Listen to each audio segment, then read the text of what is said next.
La politique était toute différente d'aujourd'hui, puisqu'aujourd'hui on ne trouve plus de candidats pour répondre aux postes dans les communes simples ou compliquées. Là, il y avait des amateurs, c'était surtout la politique qui tenait le haut du pavé. La mairie de Failly avait été détenue pendant 28 ans par M. Ernest Perrier-Amer, qui était d'obédience radicale. Les radicaux n'avaient personne pour remplacer Perria. On a demandé un des bâtis, les bâtis n'avaient pas trop de politique, ils étaient des Noirs par leur père puis leur grand-père, ils ne se manifestaient pas dans les mouvements politiques du village. On a dit qu'il fallait chercher un chez les bâtis. Il faut prendre le Jean-Baptiste qui est le plus âgé des garçons, qui est agriculteur. Les élections sont arrivées et Louis Daucourt a été nommé, je crois, avec 26 voix, je ne sais plus. Les élections étant passées, la répartition politique au Conseil était de 3 conseillers PDC, ou plutôt conservateurs dans ce temps-là, on les appelait des conservateurs, et 3 radicaux. Ça devenait aussi les noirs et les rouges, c'était plus facile de différencier les gens puis d'y trouver une appartenance politique, si bien qu'on se bagarrait à 1 ou 2 voix près. Les femmes, il faut dire que les femmes n'avaient encore pas le droit de vote. Alors ça faisait la moitié moins d'électeurs, mais on se connaissait tellement qu'on a piqué les listes, on contrôlait les listes politiques qu'on n'avait pas droit. Certains le faisaient depuis l'église, les autres le faisaient depuis chez Schbach. Et puis peut-être si c'était un rouge ou un noir qui avait voté, avant d'aller avant 2 heures, chercher les derniers requérants qui ne voulaient pas voter. Même après, dans la votation pour Armand Hamé, qui s'était présenté en 2e tour, 4 ans plus tard, contre Louis Daucourt, c'était une ronde politique commerciale. Les deux tenaient chacun leur magasin. Louis Daucourt gérait le magasin Uségo et Louis Hamé la coop. Les rouges allaient à la coop, les noirs allaient chez Daucourt. Il y en a quelques-uns qui effrayaient, mais ils allaient par derrière au magasin, aussi bien chez l'un que chez l'autre. On n'allait pas par devant si on n'allait pas dans la bonne direction. Quand on allait chercher le sel, comme disait tout à l'heure Mademoiselle Angèle, le sel était distribué par le magasin Daucourt. C'est lui qui avait la régale des sels. C'était une autorisation tout à fait spéciale. Alors là, il n'y avait pas de couleur politique pour le sel. On était obligé d'aller le chercher chez les Noirs.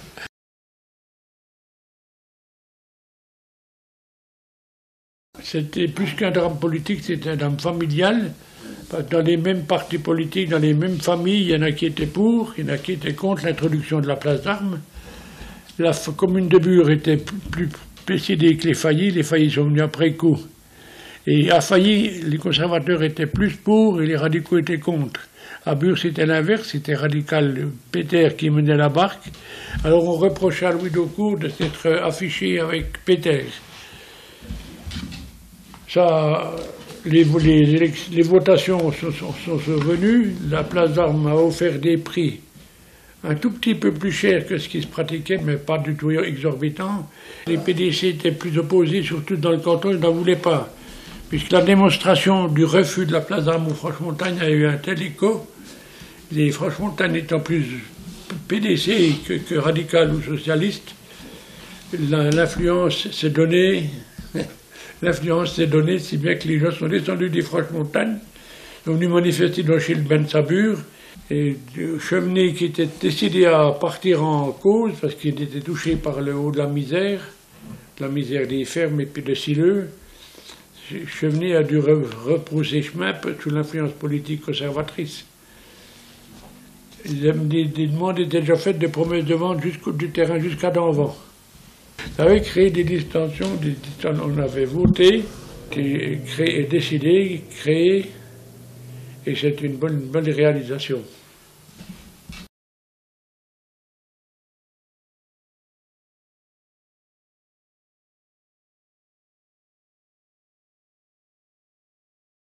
Un dimanche à Failly, il y avait la petite messe. Et oui.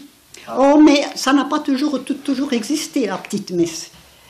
C'est quand on a eu la permission de dire 2 messes. Alors il y avait la messe de 8 heures pour les mères de famille, tout ça, qui pouvaient faire leur dîner après. Et puis la messe de 10 heures, c'était plutôt pour les hommes donc, qui étaient libres. Ils avaient fini de fourrager, ils pouvaient aller à la messe de 10 heures. Après, il y avait les vêpres. Mais on était pressés, surtout en hiver, parce que la messe c'était à 10 heures, qui durait jusqu'à 11h15, à peu près. Il y avait, pour les jeunes qui venaient de sortir de l'école à 1h, le catéchisme de persévérance, pour les filles et les garçons. À 1h30, il y avait de nouveau les vêpres, il fallait courir aux vêpres. Hein? Puis il fallait encore courir à la prière du soir, sur le coup de 7h. C'était des journées bien remplies. Ils appelaient les complis, non? Ah, mais les complis, c'était pour les jours de fête. Moi, je me rappelle, j'étais tout gosse, il y avait la semaine des missions. Ah oui, il y avait des missions, tous les 25 ans d'habitude. Alors, il venait trois pères, des fois c'était des capucins, des fois c'était des rédemptoristes, comme le père José, qui est resté très célèbre dans le village. Alors, il venait faire, il y avait le sermon du matin, et puis encore le sermon du soir. Et puis il fallait venir à la mission. Puis presque ceux qui ne faisaient pas la mission, c'était des gens qui étaient destinés à l'enfer. Sûrement, ils n'avaient pas fait leur mission. Les gens de Faille se mariaient plutôt ensemble. Il y a oui. peu qui... Oh, Voilà. oui, c'était pas... Ceux qui se mariaient avec des étrangères, comme on disait, c'était une minorité, une exception. Hein. Et puis je sais que les premiers qui se mariaient, catholiques qui se mariaient avec une protestante, c'était tout un drame. Hein. J'ai une cousine, l'Angèle Armé, qui fréquentait un protestant. Et sa famille, donc ses frères et sœurs, ne devaient pas savoir qu'elle fréquentait un protestant. Alors ils ont fait aller ce futur gendre à la messe tous les dimanches quand il venait voir sa bonne amie.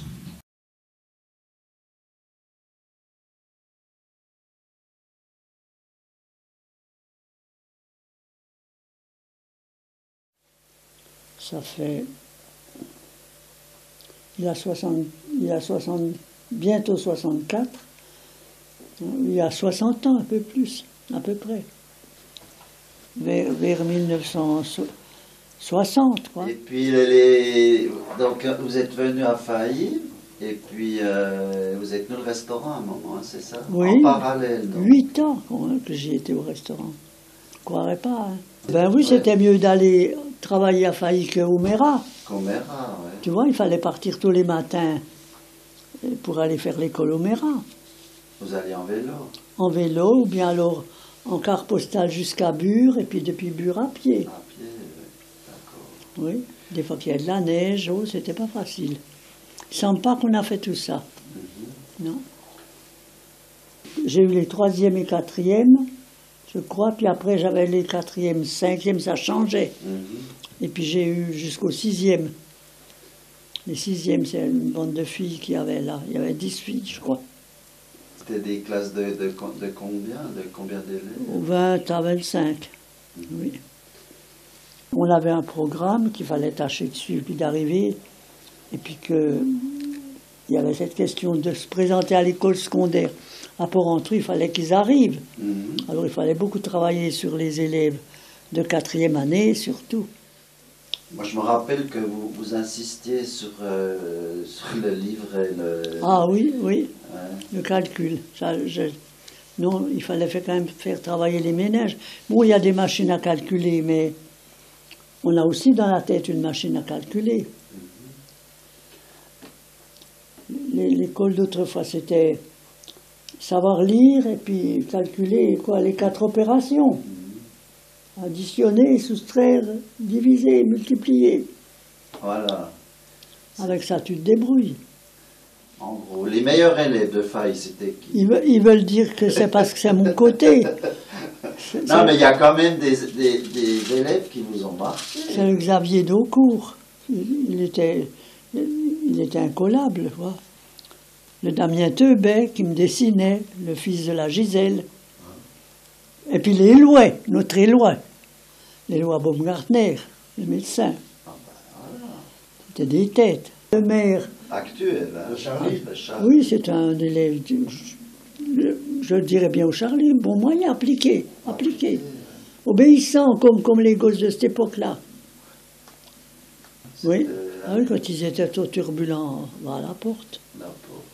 Alors il y a des parents qui se vexaient parce qu'ils trouvaient que derrière la porte, ils n'apprenaient rien. Mais ils apprenaient peut-être quand même quelque chose, autre chose que la grammaire. Ils ont le temps de réfléchir, ils sont un moment derrière la porte.